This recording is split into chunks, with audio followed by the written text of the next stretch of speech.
sejam todos muito bem-vindos. Mais uma vez estamos aqui num podcast da Farmaconde. Claro que se é da Farmaconde, a gente fala de saúde. E se a gente fala de saúde num podcast feito no mês das mulheres, é claro que a gente fala de saúde das mulheres ao nosso lado hoje, ou melhor, diante de mim, a doutora Soraya Casanova, que é ginecologista, mas essa é uma formação ou uma atuação de base, porque você vai além, doutora, é isso? Isso aí. Eu considero a mulher um ser inteiro, né? Então a gente tem que tratá-la inteiro e não só fazer prevenção, cuidar de mama.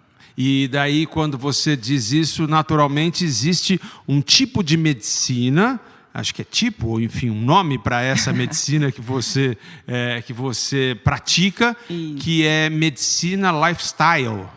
Sim, o lifestyle ele começou nos Estados Unidos, tá?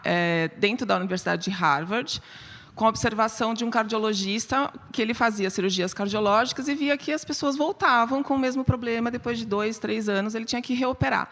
Aí ele falou, bom, o que eu tenho que fazer para isso não acontecer? Então, ele começou a atuar na prevenção. O lifestyle ele envolve 6 pilares, certo? De estilo de vida saudável. Então, a gente tem a alimentação, sono, atividade física, o controle de tóxicos, a qualidade dos relacionamentos, né? E o controle de estresse. Então, baseado nesses 6 pilares, eu vou colocando um hábito bom, retirando um hábito ruim e vou trazendo esse ser humano para um estilo de vida mais saudável. Eu fiquei pensando aqui nesses 6 pilares que eu passei só em 3. A gente deveria fazer esse bate-papo num hospital, pelo visto. Mas essa questão, as pessoas não dão muita bola para essa questão de toxicidade, por exemplo, nos relacionamentos, de estresse no dia a dia. Não. Tem gente que acha que é até bom, não, eu sou forte, ou eu consigo. Exato. O estilo de vida atual leva a pessoa a ficar mais sedentária, mais estressada, dormir mal, ficar com o celular, leva o celular para a cama, ou tem uma TV no quarto, né? Ela é estimulada a sobreviver dentro de uma empresa, resolvendo, se impondo, e aí ela leva esse suporte de emoção e de posicionamento para um relacionamento que fica tóxico, né? E para a mulher isso é ainda pior, doutora? Existe essa questão de gênero? A mulher ela absorve mais no seu dia a dia, você vê isso? Do estresse, você está falando? O estresse, assim, se eu for pensar hormonalmente, dentro da produção dos nossos hormônios, o cortisol, que é o hormônio do estresse, ele vem direto da progesterona, que é o hormônio da ovulação. Então, quando eu começo a puxar essa progesterona para o cortisol, quando ela está super estressada, óbvio que vai mudar a menstruação. Ela vai ficar sem menstruar, ou ela vai ovular em época diferente, ou ela vai começar a ficar com mais TPM, né? Com mais cólica, com mais sangramento. Então, influencia demais na saúde de vida da mulher, muito. E justamente por isso, mais uma vez, essa medicina que você pratica é uma medicina que pressupõe ali um tratamento, um equilíbrio para que haja prevenção. Um termo que eu gosto muito de falar é que nós temos que ressignificar o óbvio. Porque o óbvio é tão óbvio que as pessoas não pensam nele, né? A medicina hoje está acostumada a tratar doenças. Então, eu tenho uma doença, eu fiz um diagnóstico, eu tenho lá um protocolo de tratamento, uso tal medicação, se não deu certo, eu aumento a dose, se não deu certo, associo outra droga, e assim vai, né? Na medicina funcional, onde o lifestyle se enquadra, a gente vai pensar na causa. O que está causando isso? Então, o remédio ele vai tratar o sintoma, mas eu vou buscar a causa para mudar esse caminho errado, que é porque a saúde dessa pessoa está levando, né? Tá caminhando. E está levando ela para uma doença. Então, eu não vou só usar remédio. Quando tem necessidade, óbvio, eu sou obrigada e eu sou a favor da gente tratar as doenças. Mas eu tenho que fazer com que essa pessoa, no caso a mulher, tenha noção da responsabilidade dela em busca da própria saúde. Como você acabou de dizer, a TPM pode vir mais intensa ou menos intensa em função de um cortisol alterado, né, de um hormônio. Tudo isso é justamente, não adianta ir lá dar remédio para TPM, quer dizer, até vai dar se a coisa for feia, se tiver problema em casa. Os maridos agradecem. Os maridos agradecem muito, doutora. Mas anterior a isso, ou no processo, vamos descobrir o que está acontecendo, justamente para evitar que essa TPM venha no mês que vem para não estar tão piorando em todos os outros ciclos, né? E aí, durante a consulta, eu tenho que conversar com essa mulher. Como é que você está no teu dia a dia? Você tem algum momento que você está mais fadigada? Você tem períodos de exaustão? Como é que está teu relacionamento? Como é que está no trabalho? O que está te estressando hoje em dia? Mas essa pergunta tem que ser feita fora da TPM, doutora, senão a culpa vem toda para a gente. Eu já pensei em levar a minha num terreiro quando dá TPM, porque tem um ser que se apossa do corpo dela. Dupla personalidade, é isso? Jesus, não, é um ser que se apossa, é um ser briguento. Nossa Senhora da Capela. Mas bravo. A mulher hoje, ela é criada, né? Nós somos educadas para conquistar um lugar profissional, né? Você tem que ir lá se impor e conquistar. Então, quando chega o papel de mulher para a gente se confunde em ser mulher. Porque a gente quer... Não que nós vamos virar homens, não é isso. Mas o nosso emocional ele é fortalecido para ir lá e conquistar. Então, por exemplo, um momento que a gente fica muito abalada é a maternidade. Nós não somos preparadas para a maternidade. Deveríamos ser, né? Mas o que acontece? Fica vulnerável? O que é? Sim, a maternidade cai como uma bomba no colo da mulher, né? O que eu vou fazer agora com um filho que depende de mim? Se eu tenho que trabalhar 10 horas por dia, vou deixar essa criança na escola, vou deixar com o babá. Se eu não estou na escola, se eu não estou com a criança, eu estou trabalhando. Se eu estou trabalhando, eu não estou com a criança. Então é culpa dos dois lados, né? Então piora muito o emocional. É um estresse, é um fator estressor para a mulher.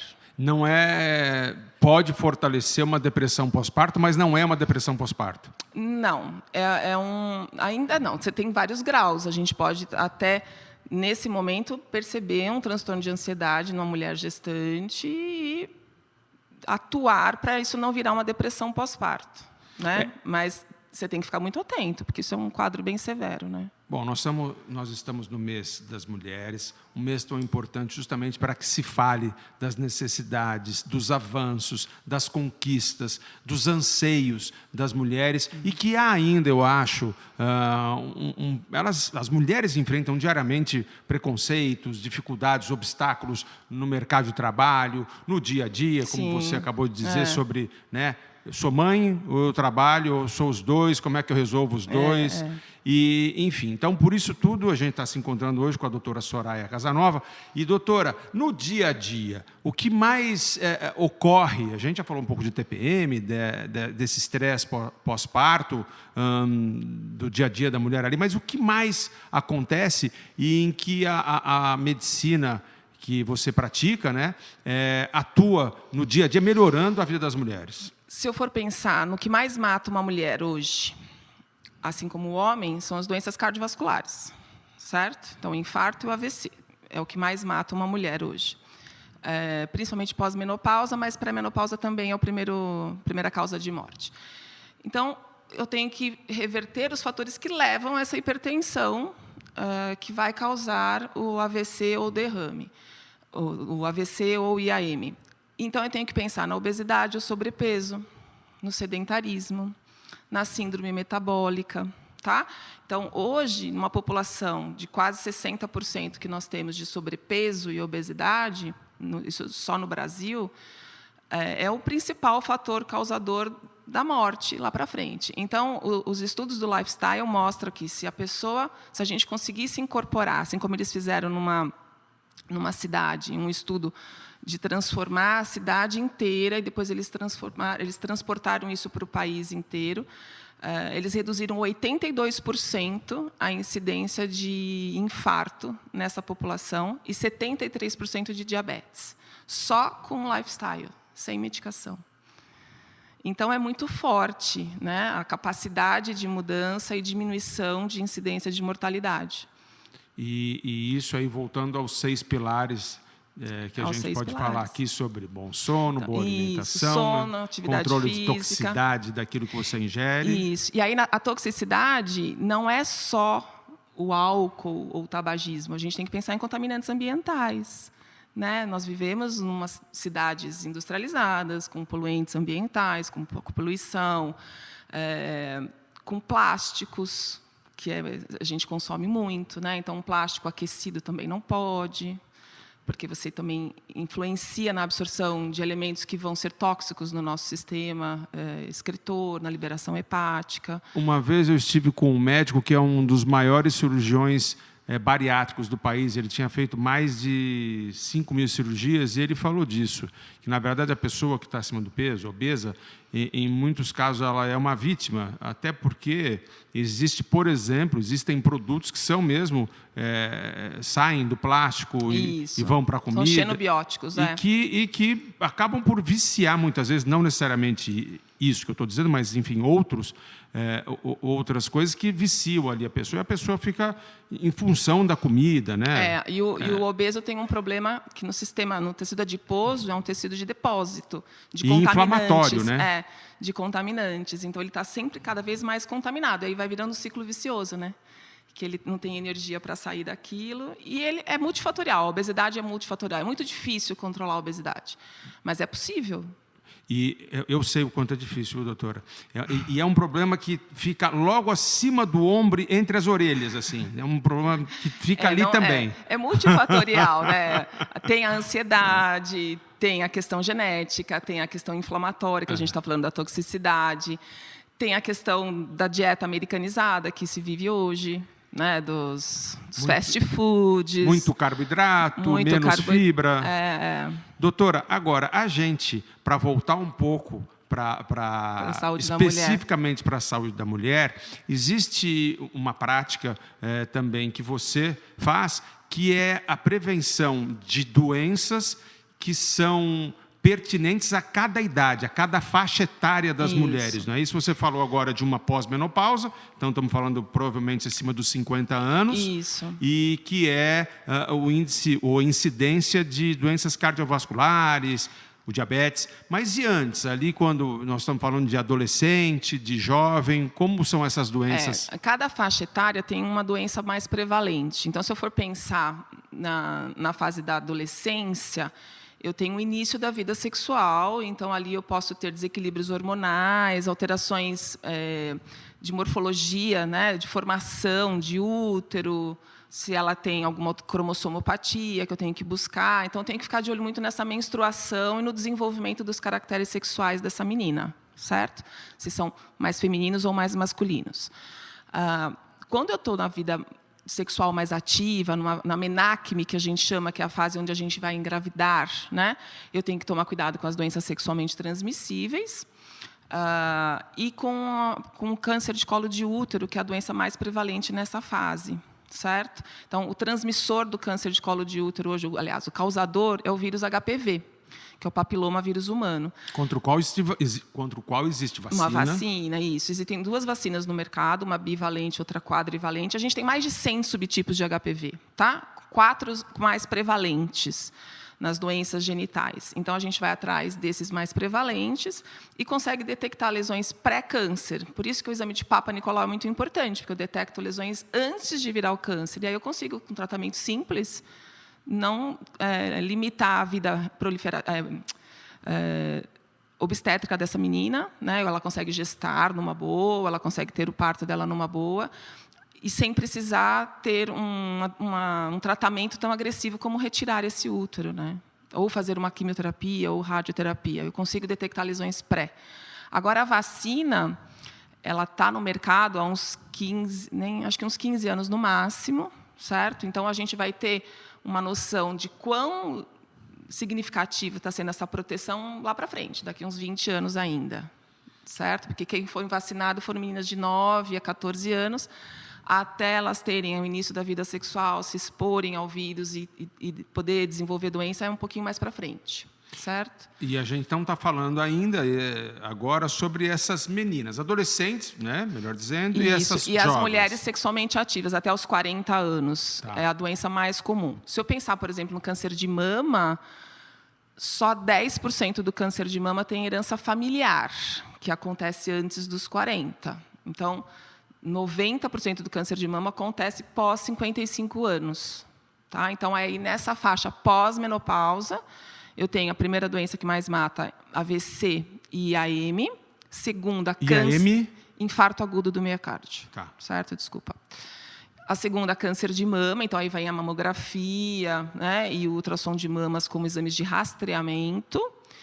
E o terceiro lugar, que muitas mulheres não sabem, é o câncer de cólon, de intestino. Então, a gente também, a partir dos 50, começa a focar intestino fazendo colonoscopia, certo? Que é um exame que há pouco tempo só foi colocado dentro do rastreamento pela Sociedade de Ginecologia e Obstetrícia, mas que ele é super importante porque é a terceira causa de morte, né? E você falou sobre o intestino, eu já fico pensando sobre as recentes descobertas, pelo menos recentemente é que se fala do intestino como o segundo cérebro. É isso. Devido ao número de neurônios que existem lá. A gente brinca, será que o intestino é o segundo cérebro ou o cérebro é o segundo intestino? Né, de tamanha importância de conexão que a gente tem entre esses órgãos. Se a gente pensar que tem muita gente que só pensa em M, talvez seja o contrário. É bem possível, né? Talvez seja esse o raciocínio, né, da associação. Mas, quando a gente fala em intestino, as pessoas pensam, não, mas eu vou no banheiro todo dia, meu intestino funciona bem. O intestino, ele não tem só a excreção como função. A função prioritária dele é a absorção de nutrientes. Certo? E para eu absorver nutrientes, eu tenho que pôr nutrientes para dentro de mim primeiro. E as pessoas não estão colocando tanto nutrientes, elas estão colocando mais calorias, mais inflamação, com conservantes, com corantes, com acidulantes, né? E isso, a longo prazo, causa permeabilidade no intestino. Eu afasto um pouco as células intestinais, crio um gap ali, que vira uma porta aberta para entrar o que não deve. Na hora que entra o que não deve, meu sistema imunológico fica excitado para poder defender. Vai chegar um momento que ele se confunde e começa a atacar ele mesmo. Então, eu venho com as doenças autoimunes, certo? Na sequência de anos de agressão a esse intestino. Né? Uma alimentação importante, né? Mais uma vez, a gente justificando aqui essa conversa nutrir, sobre, né? Sobre lifestyle, sobre esse tipo de medicina descoberto em Harvard, como você falou, e que fala desses pilares que nos parecem, mais uma vez, óbvios. Isso. Eu durmo muito bem. Mas o quão bem você faz isso e o quanto você está conseguindo reverter isso em saúde. Exato. O raciocínio é exatamente esse. É fazer a pessoa entender a importância dos pilares e buscar um equilíbrio entre eles. Nós nunca vamos estar 100% com todos eles certinho, entendeu? Mas a gente precisa pensar que dormir bem é importante. Então, não dá para ficar achando que é legal ficar respondendo e-mail até as 2 da manhã ou mexendo em rede social, com o celular, e que vai acordar amanhã, no dia seguinte, não vai estar normal, porque você interferiu no teu ciclo circadiano, na percepção do seu cérebro do que é dia e noite. E é permitindo que você tenha um sono profundo que você vai produzir hormônios que são importantes para a regeneração dos tecidos. E aí eu evito doenças. Doutora, que horas você dorme? Eu durmo bonitinho, das 10 às 7, toda noite. Os meus filhos ficam meio bravos, mas a gente vai para a cama às 10. Eles estão naquela fase O meu filho tem 6 anos e fala, hoje eu consegui ficar acordado até meia-noite. Até meia-noite. Eles Deus amam, né? Eu tenho 3 adolescentes, eu tenho trigêmeos com 12 anos. E eles estão na fase que eles querem ficar no celular, querem ficar em rede social. Bom, hoje estamos conversando com uma médica que, além de tudo, é uma heroína. Eu perdi minha identidade, né, depois deles. Eu sou a mãe deles agora. Mãe dos trigêmeos. Mãe dos tria. Doutora, então, vamos falar, aproveitando essa sua experiência, vasta experiência, sobre métodos modernos ou métodos que são mais comuns dentro da medicina lifestyle, que são contraceptivos um pouco diferentes. A contracepção continua a mesma, sempre foi. A base, né, o que mais se usa hoje são os hormônios, as pílulas anticoncepcionais, que são os contraceptivos hormonais. Mas a gente sabe que o uso a longo prazo dos hormônios sintéticos, porque ele é um remédio que imita hormônio, certo? Ele vai enganar teu cérebro, ele vai falar, eu já tenho hormônio, manda o ovário parar de produzir, então ele bloqueia esse ovário, a gente não ovula, né? O raciocínio do hormônio é esse. Mas o hormônio sintético, que é um remédio que imita hormônio, ele caminha para uma via metabólica que é mais tóxica. Então, a gente aumenta o risco de trombose, né, de câncer de mama, também com uso a longo prazo. Então, se eu preconizo uma vida mais saudável, eu vou tentar tirar o hormônio artificial dessa menina. Pontualmente, quando ela está iniciando a vida sexual, ok, a gente mantém durante um tempinho até ela ter mais liberdade com o próprio corpo, com a própria sexualidade. Mas depois, o que é recomendado pela Organização Mundial de Saúde é a gente usar contraceptivos de longa duração. Então, o mais utilizado hoje é o DIU, que é o dispositivo intrauterino, que tem vários tipos, né? O mais comum é o DIU de cobre, tem o DIU de cobre com prata e tem o DIU hormonal também, certo?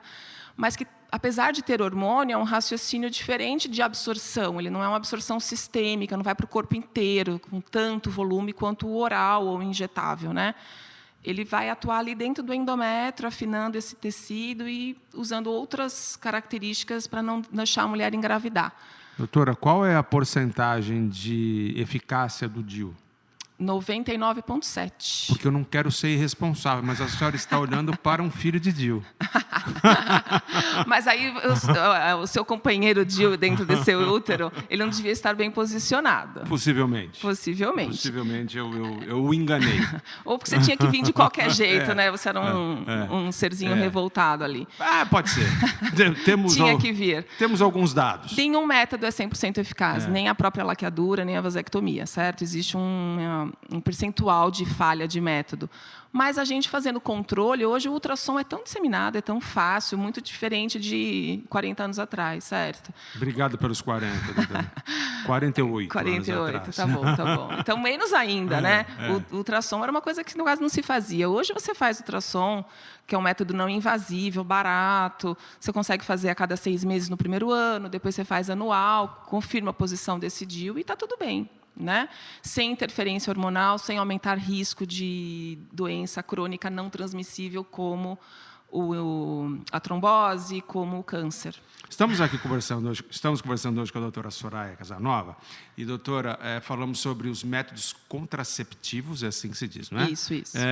Mas a gente precisa falar também do desejo e, muitas vezes, da dificuldade que alguns casais têm para engravidar. Isso é fantástico. Pensar, porque as pessoas pensam mais no planejamento familiar do método para não engravidar. Mas, quando elas pensam em gestar, elas não têm noção da dificuldade, né? De a gente gestar a cada ciclo menstrual, percentualmente é muito baixa essa possibilidade, né? O ideal é que esse óvulo seja fecundado em 12 horas, que a gente tenha um espermatozoide... 12 horas do quê? Não entendi, da ovulação. Tá. A mulher ovulou, em média, 12 horas que ele seja fecundado.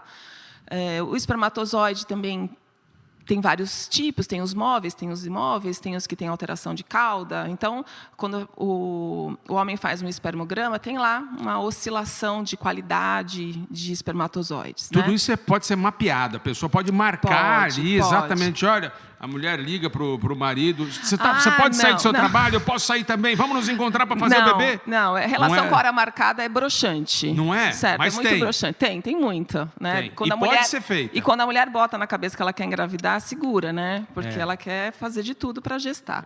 Mas aí vem o raciocínio do planejamento gestacional. Tá? E hoje, com o conhecimento da epigenética, você já ouviu falar de epigenética? Não. Epi vem do grego, que é acima de. Então, acima da genética, a gente tem a epigenética, que é a influência das nossas escolhas de vida, dos nossos hábitos em cima dos nossos genes. Tá? Desde que se descobriu o genoma humano, sabe-se que todo mundo tem várias mutações, pequenas mutações que não mudam o nosso DNA, mas que estão lá atuando.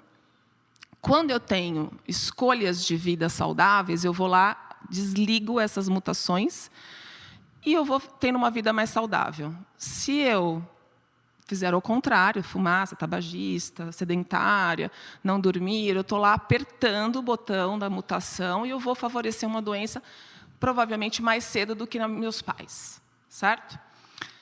Se eu transferir esse raciocínio para uma gestação, eu posso passar esses genes ligados ou desligados para o meu filho. E, com isso, eu transformo esse ser humano num ser humano mais saudável. Ele não vai ser um bebê só na barriga da mãe, ele vai ser um ser humano aqui fora.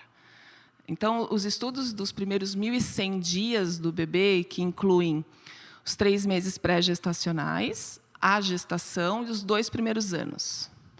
Então, estudar aí como é que as suplementações influenciam, como a microbiota intestinal da mãe influencia no desenvolvimento da microbiota do bebê, se esse bebê vai ser uma criança alérgica ou não, se ele vai ser um adulto hipertenso ou obeso. Tudo isso os estudos mostram a importância do planejamento gestacional para diminuirmos a incidência de doenças na vida futura dessa criança. Eu tenho um exemplo prático disso. A minha esposa tem muito problema para dormir.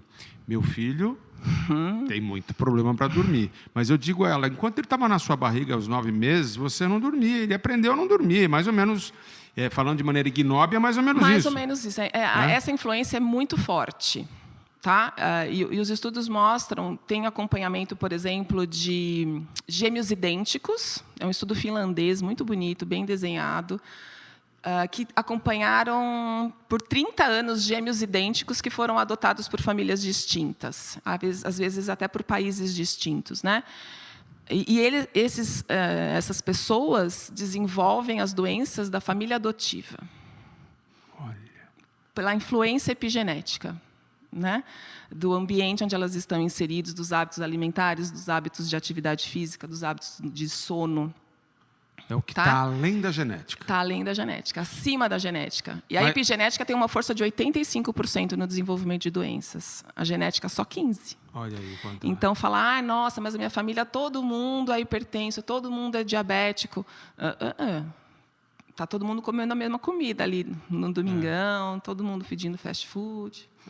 Né? Eu não sei o que é isso. Mas, doutora, voltando à questão da busca pela gravidez de casais, a gente também fala de suplementação. Quer dizer, não são, além daquilo que a gente estava comentando sobre horário marcado, fecundação, espermatozoide que é assim assado, tem a questão de suplementação. Esse raciocínio da epigenética inclui a suplementação de algumas vitaminas que são importantes para o desenvolvimento neurológico, de cognição e de saúde mesmo. Então, entra a vitamina D, entra o metilfolato, entra probióticos. E aí, uma coisa que é muito importante, pouca gente sabe, eu vou suplementar a sua mãe? Quem que vai dar essa carga genética para o bebê? É só a mãe? Não. Não. Então, eu tenho que suplementar o parceiro também. Certo? Por isso que o planejamento é importante, porque o ideal é que eu suplemente 3 meses antes, o casal. Né? E que esse casal esteja na minha frente, seja orientado dos pilares do estilo de vida que eles devem seguir para eu conseguir um bebê mais saudável. Né? E isso então, independe da idade, porque hoje em dia se fala cada vez mais de gestação acima dos 40 anos. Antes eu me lembro que a gestação até acima dos 35 não, já era uma... Nossa, tem 35. Eu fui uma primeira gestação idosa. Eu brincava, idosa não. Gestação tardia, tudo bem. Então, mas isso é super comum, porque as mulheres vão conquistar o mercado de trabalho, né? E elas vão pensar numa gestação mais tarde. Agora, a mulher também tem que entender que os nossos óvulos têm a nossa idade. Então, quanto mais tarde ela buscar essa gestação, mais dificuldade ela vai ter. E aí vem a maior chance de você ter alterações cromossômicas, certo? Como a síndrome de Down, por exemplo, né? Em mulheres acima de 40 anos. Mas os estudos da epigenética também mostram uma associação muito grande, por exemplo, com autismo e ausência de suplementação, idade paterna. Que é certo? acima de 45 anos, tá? Para o espermatozoide, né? Então, tem muita coisa crescendo aí de conhecimento e que a gente já consegue aplicar. Né? Eu ouvi falar de mulheres que... eu fiz um estudo, estou com 45 anos, mas, olha, os meus óvulos estão tinindo. O que é isso? Aí, assim, existe um exame que a gente vê para ver como está a capacidade desse ovário de função. Né? Então, a gente dosa ali o hormônio antimileriano e vê quanto que ela tem de reserva ovariana. Tá? E tem o mais legal ainda, que ela decidiu que ela não quer engravidar agora, mas ela está com 34 anos, e ela vai congelar os óvulos dela, para quando ela tiver 40 e ela quiser engravidar, ela vai usar esses óvulos de 35, entendeu? Ou 34. Isso. Aí sim ela vai estar mantendo uma carga genética mais estruturada. Porque o legal e o importante entender nos ovários da mulher é que nós temos óvulos ali que foram determinados quando a nossa avó estava grávida da nossa mãe. A carga genética dos nossos óvulos tem 3 gerações. Então, a influência ambiental é muito mais forte do que vocês que produzem espermatozoide a cada 7 dias. Entendi. E estão renovando esses espermatozoides sempre novos, né? Os nossos óvulos, além de ter a nossa idade, ele tem uma carga genética mais antiga e que pode alterar, certo? Então, é muito legal você congelar óvulos e deixar aquilo guardadinho? Sim. Infelizmente, ainda não é um método ao alcance de todo mundo, porque custa caro. Mas é seguro. Super seguro, é. Doutora, e você falou também sobre a primeira gestação ser... a primeira gestação idosa. Mas existe mesmo essa questão da primeira gestação idosa ser mais perigosa do que a segunda gestação? Não, qualquer gestação acima dos 35 anos já é uma gestação, pela terminologia, uma gestação tardia, certo? E aí eu aumento riscos de doenças gestacionais. Mesmo que seja a segunda, porque falam assim, não, o perigo é na primeira. Não.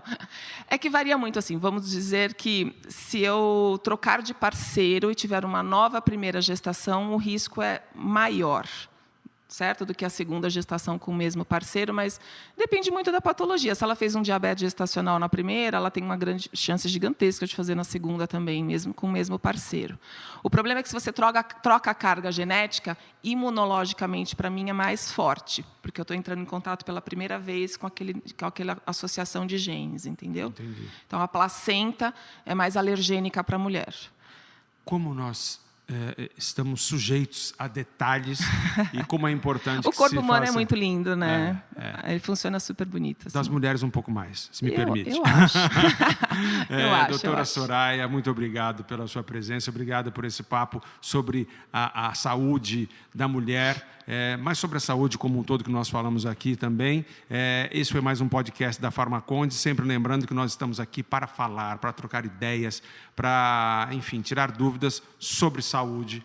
Essa é uma das nossas missões. Foi um prazer. Obrigado, doutora Soraya. Eu que agradeço o convite. Obrigado. Muito obrigada e parabéns. Obrigado, doutora Soraya. Muito obrigado. Até mais. Valeu.